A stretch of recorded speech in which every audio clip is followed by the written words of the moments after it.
Para saber si eres bruxista, inicialmente todo el mundo consulta porque tiene dolores de cabeza.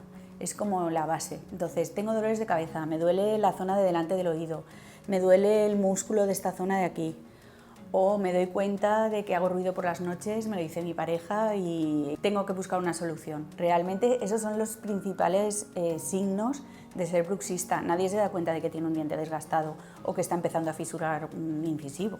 Y realmente eso es lo que nos damos cuenta luego nosotros cuando vamos a ver al paciente y hacemos un diagnóstico general.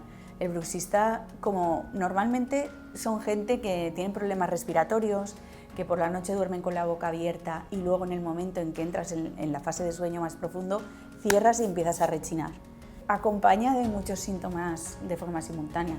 Entonces, si roncas, respiras mal por la nariz y tienes un cuadro de apneas y además tienes contracturas musculares, tienes claro que eres bruxista y necesitas tratarte el bruxismo. Para el paciente bruxista, lo que existen son distintos tipos de férulas. Esto, por ejemplo, es una férula rígida.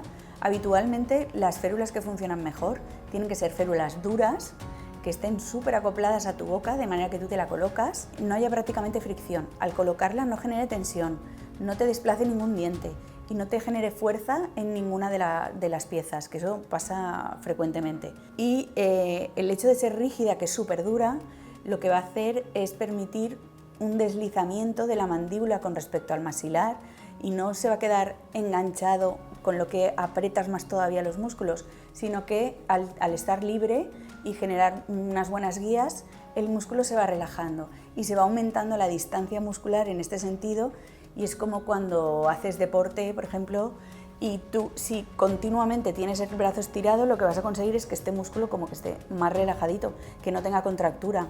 Pues aquí lo mismo, al generarte un estiramiento de la musculatura, lo que hace es que este músculo no tenga tanta tendencia a contraerse también.